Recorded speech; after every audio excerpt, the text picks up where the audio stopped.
Hello, thank you for joining, and I really appreciate your focus on food safety.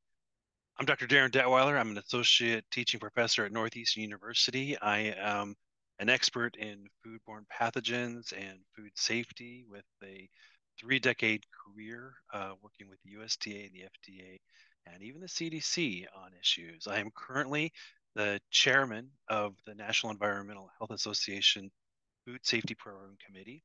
I'm also part of the FDA Food Advisory Council, working on the restructuring of the FDA, as well as other capacities, all related to food safety that I have at this time. There's a lot of different ways we can look at food safety and the work that we do, but I'd like to frame it in terms of the idea of the cost of doing nothing. What is the cost of doing nothing? A few stories come to mind.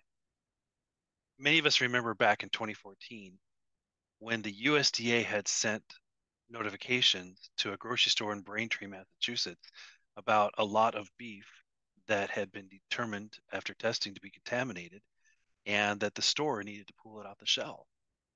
But the manager at that location decided that he had no input, no complaints or information from customers indicating there was a problem. And rather than simply taking the advice of the USDA and removing the product from the shelf, continued to sell this contaminated product for weeks until there were literally knocks on the door by lawyers that were able to show that an 8-year-old boy died from E. coli tied to that meat that was not taken off the shelf. The cost of doing nothing.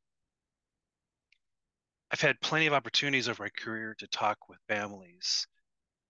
There was a woman who had previously suffered from cancer. She survived cancer twice, but got salmonella from a salad of all things. The investigation found that the cook at this restaurant, this was one of those kind of after church on a Sunday, going out with her friends.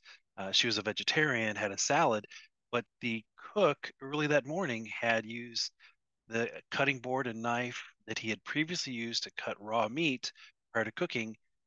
He used the same cutting board and knife to prepare the ingredients for salads, which of course are not cooked. When questioned, his reply was, "I've been doing this for 10 years. No one ever said anything." This woman nearly died. It's a miracle that she survived. Another story that comes to mind is a 4-year-old girl who was being driven by her father to an urgent care center or clinic with bloody diarrhea. Calls his brother, talks to his brother, gives him symptoms. The brother says, "Hey, you should have them test for E. coli." And they're seen by a doctor. The doctor does not test for any food pathogen or for E. coli, simply sends a 4-year-old girl with bloody diarrhea home with the recommendation to her parents. They follow up with their family doctor within the week. Well, that never happened because in less than 3 days, that 4-year-old died from renal failure, advanced stages of HUS.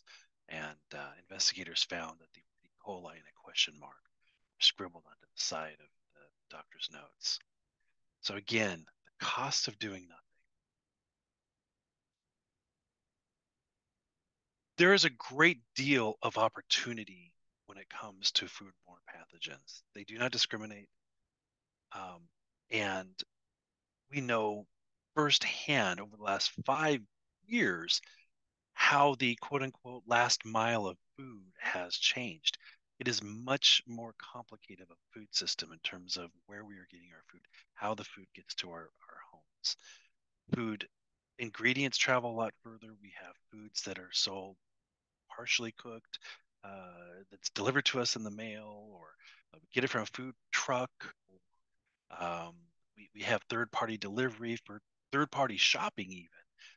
There's so many different hands and opportunities, if you will, for there to be failures in food safety. And yet it's often the work of the county and state officials that are the ones that are there to connect the dots, to find the information, to talk with the patients, to communicate with everything from hospitals to companies to even dealing with other states. And one thing that's become very clear is that not all states are on the same page when it comes to food safety. Some states allow dogs in outdoor dining areas, other states don't. Some states allow bare hands, some states prohibit bare hand contact with food. Some states allow for waivers or variations on the policy and permission to be granted in advance. Some states require that everyone who is a food handler be food certified or some type of a food card, food handler card. Some states don't. Some states require there to just be one person on the job at a facility at all times that is food safety certified or holds a food card. We know that some states have a Department of Health in charge of their food safety. Some states, it's the Department of Agriculture. There's a handful of states that have some other variation. We also know that not all states have the most current version of the FDA food code. There's one state literally has their version dates back to 1995, nearly 30 years old. The point being is that there's a lot of opportunity, if you will, for failures. There's a lot of challenges out there in terms of food safety. People coming into Massachusetts and getting sick because of something and then going back to their home state, whether it be Vermont, New Hampshire, or Rhode Island, whatever, and vice versa. People getting sick in another state and coming back to Massachusetts, and it just makes it harder and harder to try to figure out what is the source, and then dealing with multiple state agencies in some cases to not only identify but to stop an outbreak and deal with the aftermath. The challenges that we have ahead are growing. When we look at the fact that for some 3 decades now, the CDC has held that 48 million Americans get sick, 128,000 are hospitalized, and some 3,000 die every year. Well, as I talked about when I spoke at the Massachusetts State Health Officers Association event last year, I lost a son in 1993 to E. coli during the landmark Jack and the Box E. coli outbreak. I talk about it a great deal in the relatively recent Netflix documentary Poison. Well, 30 years times 3,000, that's some 90,000 deaths due to failures in food safety. And when we look at outbreaks and recalls, we realize that the brunt of the work is at the county and state level in terms of those who are trying to identify, trying to stop, and trying to communicate and investigate an outbreak. So the cost of doing nothing, regardless of if you're a consumer, regulator, or someone who works in the industry,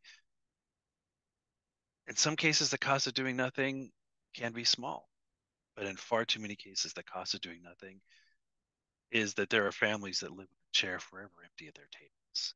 And the work we do to try to minimize those is increasingly difficult. And I want to make sure that you know how much you are appreciated and how much awareness there is in terms of the challenging work that you do. And I want to thank you for that. So we need to make sure that when we engage with multiple stakeholders, we're very cognizant of the fact that there is a cost associated with food safety. The cost of compliance may be X. The cost of non-compliance is far more expensive. And it may be far more expensive than just simply looking at it in terms of an economic value. While we can look at reports of after an outbreak or after a recall, a company recovers, we know that far too many individuals and far too many families do not recover. That is the true cost of doing nothing. Thank you very much and for your support and your work, and especially for your courage. Because beyond all the technological developments and the resources and the digital platforms and tools at your disposal that can help you with your work and with your strength, the courage that it takes to do what you do is something that needs to be validated and supported.